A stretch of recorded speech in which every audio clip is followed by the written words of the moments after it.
you ever read a letter that felt like it was written just for you? A letter that described the very things, the very feelings that you couldn't put into words?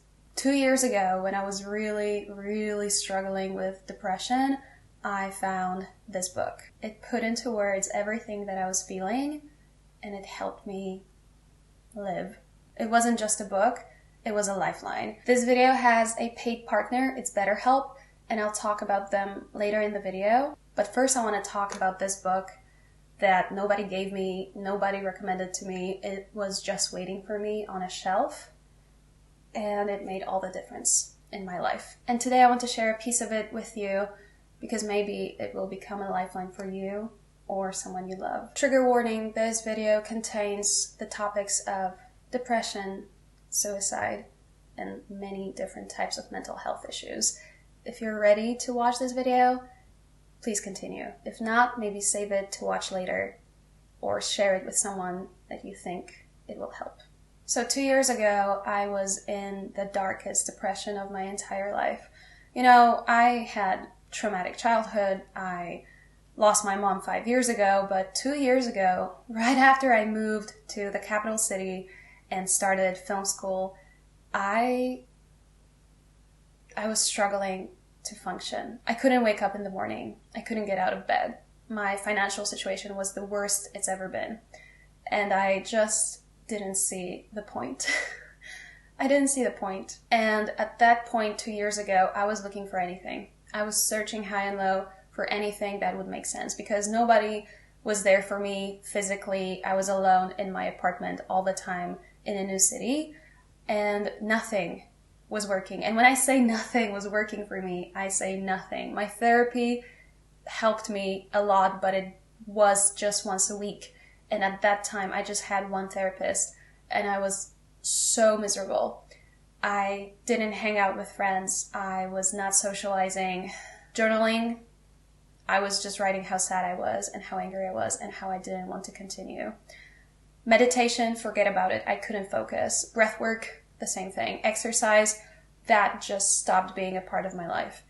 I desperately wanted to have something to hold on to. I no longer had the person who helped me no matter what, that I could call at any time and ask for advice because my mom passed away.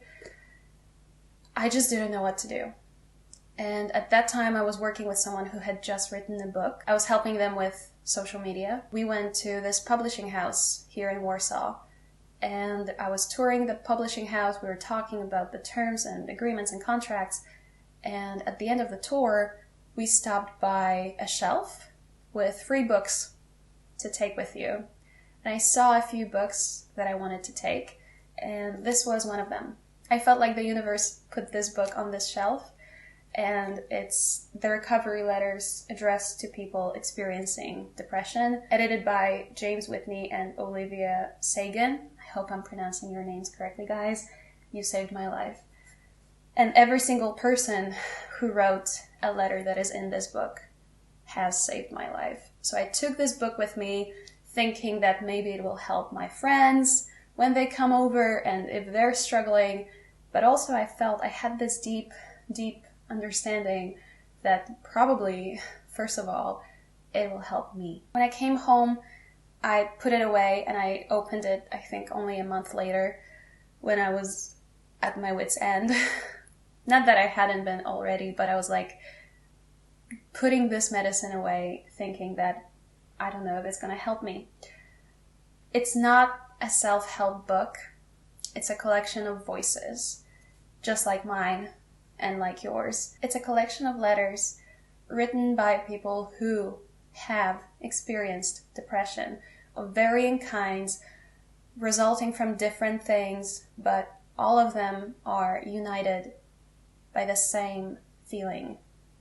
I am a survivor of this, and you can be a survivor too. There are many ways in which those letters are written, many different ways of expressing the people's feelings, struggles, points where they thought that were points of no return. Let me tell you, it's all very hard to talk about, but I have a few of them marked here. and I'm gonna read you the few that I felt resonated with me the most.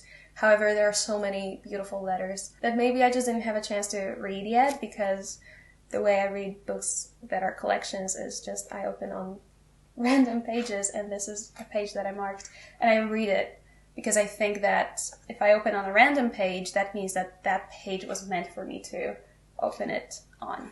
I'll never forget how these letters made me feel seen, understood, and held. I cried so many times reading those letters because I was just fighting for a human connection from a person who was on the other side of what I was experiencing. And I want to share some of these letters with you today. This first letter that I want to read to you is from Lorna. Dear you, depression is not a weakness. I don't expect you to believe that right now. It took me many years to believe it, but it's true. We all, no matter how strong, seem to have our limits. Having limits is not weakness. It's normal. We are humans, not machines. Once I finally accepted that I was not weak for feeling as I did, there was a glimmer of light. I wasn't useless, weak, pathetic, or a waste of space. Your glimmer of light may come from somewhere else, but I believe it will come. I don't know how your depression is manifesting itself, but I do know how frightening and disorientating the feelings it can generate can be. You are not alone, though I suspect that it feels very much that way. Depression is a great isolator. For me, that isolation intensified the horrific feelings. I reached out for help several times, but it was many years before I received it. But the difference it has made is hard to describe. I hope you are also able to find what it is you need to help you find your way again. I will never meet you, hear from you, or know your name, but I walk beside you. Take care, Lorna.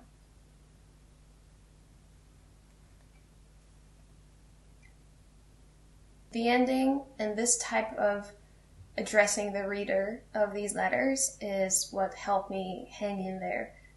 When Lorna said that I will never meet you, hear from you, or know your name, but I walk beside you, that made all the difference to me. Knowing that maybe not right here, right now, physically next to me, but there was a person whose name was Lorna, who wrote this letter, hoping that it will reach someone who needs it. And it reached me. I needed it more than anything. And as a creator, as an artist, as a teacher who creates to help people, to reach my hand out through a video, through a caption, through an email, through a letter, I know how powerful an intention like that could be to help someone through your words, not even knowing their name, not even seeing them on the other side of what you've created. And this letter spoke to me so much. I hope you can sense the power of these words, because they are just, I cannot. Lorna said it best. The next letter that I want to read to you has a quote next to it. You aren't depression. You're you. And the essence of you hasn't gone. This letter is from Clare. Dear you, right now you probably don't think you'll ever feel better. The idea that anything could actually help seems ridiculous, a pointless hope. Friends don't understand why you genuinely can't see how you'll ever be happy again. It's as if you're in different worlds or on different islands. I'm writing from a happier island now. There's clear blue skies and sparkling sea. Of course it's dark, cold, and miserable sometimes, but I can remember what the sun feels like here. I can imagine feeling happy, even when times are hard. But if you're anything like me, your depressed island is not somewhere where the sun used to shine. It's always been swirling with a dark fog that reflects and magnifies negative thoughts until they suffocate you into submission. When you're there, it's as if you've been there forever. You forget that you've ever been happy. You forget what happiness feels like. And if you've forgotten that, how can you believe you'll feel it again? It's just a word with no emotional link in your mind.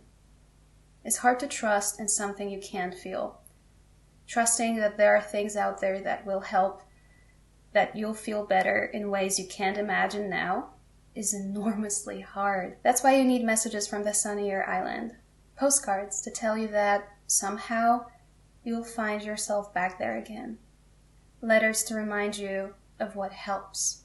So even if you don't believe you'll ever feel warmth on your skin again, try and be gentle with yourself. Depression often reverses our motivation. You have to start doing something in order to get a glimpse of how it can help. It's not easy. Rationally, you might know that getting out of the house will help you, but emotionally, you've got nothing. But once you get going, you will slowly start to remember what a better mood feels like. Exercise helps. Sleep well and drink less alcohol. Write things down and talk to people around you. Seek help when you need it and, hardest of all, trust that depression isn't all there ever was and all there ever will be. Better times exist, even if they feel lost in a soupy fog right now. And when you're feeling well, write to yourself. Remind yourself how you feel when things are going well. Try and describe the positive and hopeful feelings, the things you take pleasure in, and the things you are looking forward to. Recognize that your depressed self won't really be able to imagine any of these things, but remind them that, like before, things have changed and improved. Remind them to hold on and to trust. Doing that helps me work out how to spend most of my life in a place where I know what sunshine feels like. I hope it helps you too. See you soon, Claire. When I read that, I wasn't exercising, like I said. I wasn't sleeping well. I was numbing my feelings out. I wasn't going outside. I wasn't meeting with people.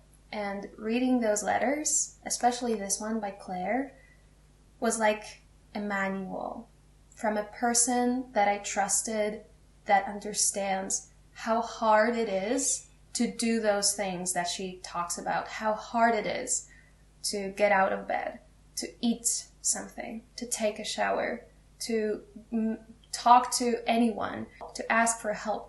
It's so scary when you're depressed. It's so miserable. And something that she said, depression often reverses our motivation. When you're depressed, or maybe when I was depressed, I couldn't do anything that used to make me happy. You know that from this channel, I wasn't making videos for 2 years or even more than that. I couldn't run my business. I started going into debt because of that. I became a shell of my past self, and I didn't have any motivation to change that, and I was okay with that because I just wanted to rot and to vanish and to stop existing. I was never suicidal, but because of my early childhood programming by my abusive father, I just didn't feel worthy of living. I felt like I was nothing, and my worth equaled not even 0. It was like minus infinity. I was angry, by the way, because if you go back through my videos, and this is something that is so vulnerable to me because you can see that past version of me, but when you go through my old videos, you see that I talk about dream life, wanting to live my dream life, wanting to go after what I want, live in London, become a filmmaker, win an Oscar, everything like that, and at some point it all just went away. And you can see that. There are videos that talk about what was happening in real time. I didn't post many of those videos that I wanted to post to show you how bad it actually was, so you don't know. Like when I was really out, when I didn't post on YouTube and on Instagram or anywhere, it was the worst. And these letters were miracles in the way that on my worst days ever, they reminded me that I needed to get out of bed. And I know I'm saying that on repeat, but if you met me 2 years ago and I was honest about how I was living, and there were a few people that I met that I let into my life who saw me, they saw me rotting in bed. And I was not ashamed because I gave up. That's how bad it was. And these letters sometimes were my last hope. I'm so fucking thankful that I had this book. And honestly, I would love to read all of these letters to you. I would love everyone to have this book on their bedside table if they needed, but I'll read this one from Barbara. Dear you, I know how hard it is to hear when hearing anything takes effort through a fog of indifference, but things will get better. If your experience of depression is anything like mine, then right now you are scared at the bottom of a dark pit with no way out. You can't do all this exercise they keep telling you will release endorphins and make you feel better, because getting up and dressed on a good day is enough to exhaust you, let alone anything else. You can spend a whole day doing nothing, thinking of nothing. People will ask you how you feel. What a ridiculous question. You feel nothing. If pushed, you cry. A lot. Many things make you cry, and when you cry, you can't stop crying. What is the point of anything? Does that sound familiar? Believe me, this is familiar to me. I've been there on and off my whole adult life. Now just look up. Right up there at the top of your deep black pit, there's a glimpse of sunlight. That's your hope. And there are hands reaching down. Those are my hands, and the hands of everyone here who knows that level of despair. They are reaching to give you a touch, one human being to another, a touch that says, we're here, we have got better, we're up here in the daylight, and one day you'll be back here too. And we're not going away. We won't abandon you. We understand. I don't know what your ladder out will be. Friends, counseling, time, medication. I've done it lots of ways, but each time it does happen, hold on to that thought, it does happen. This time, I got new medication. Horrible side effects to start with, but now I'm stable and depression-free for a couple of years. That's amazing. That might not be your ladder, but there will be one. For now, just know it's there, and that we want to bring you comfort and hope. Someday you will reach for that first rung, and you will be on your way to a brighter time. I wish you well. I love your strength to make it through this. Have a big hug. Barbara.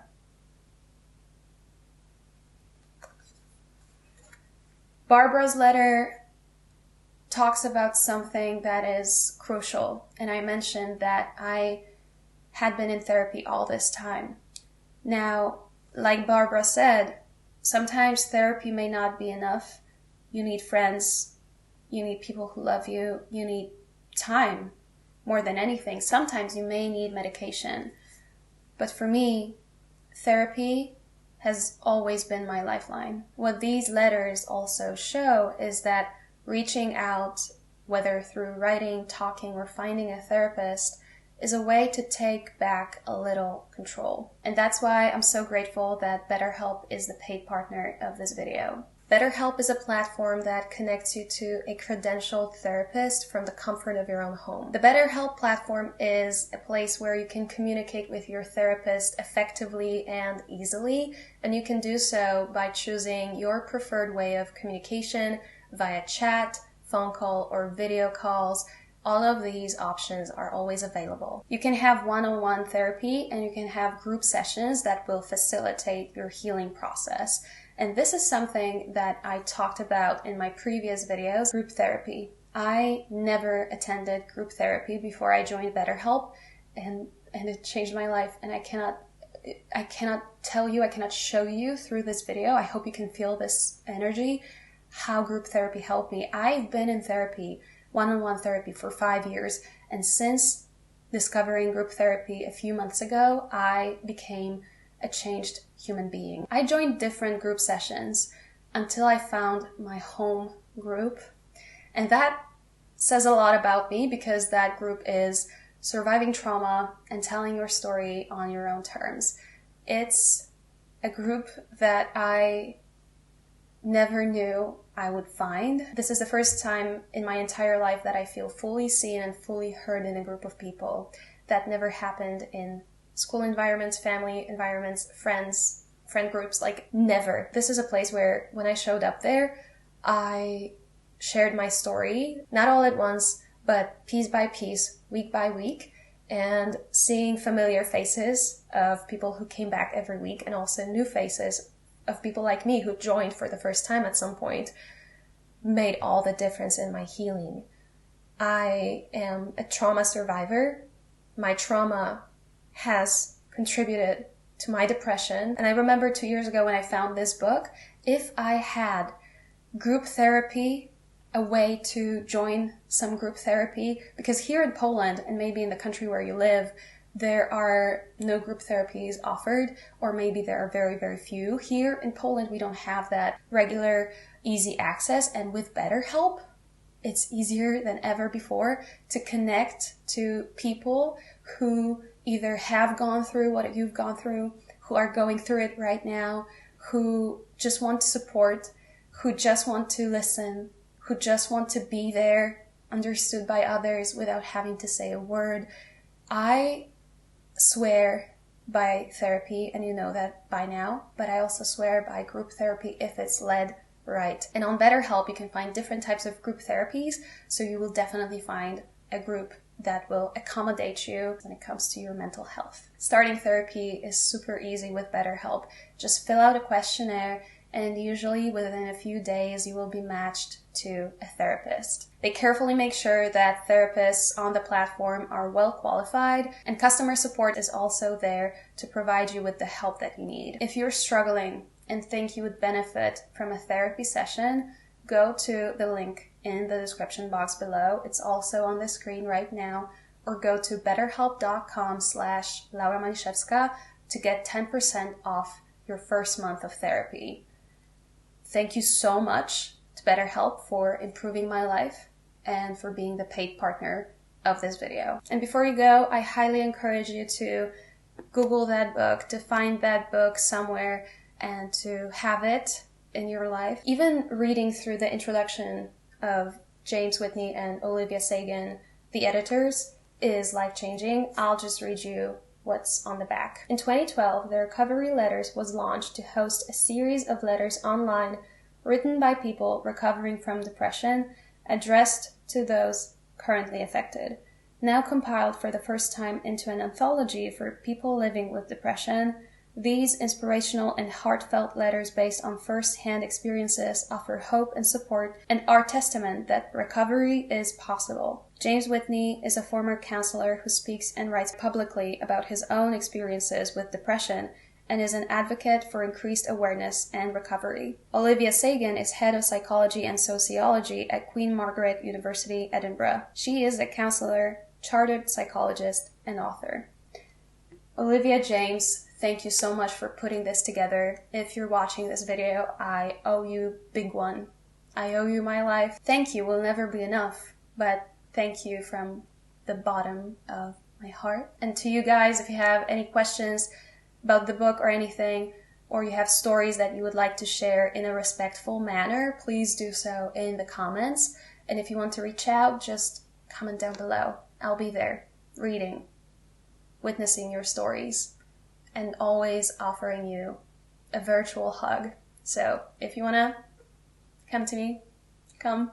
We can have a hug, you know? Come for a hug. I'll see you in my next video. Bye, guys.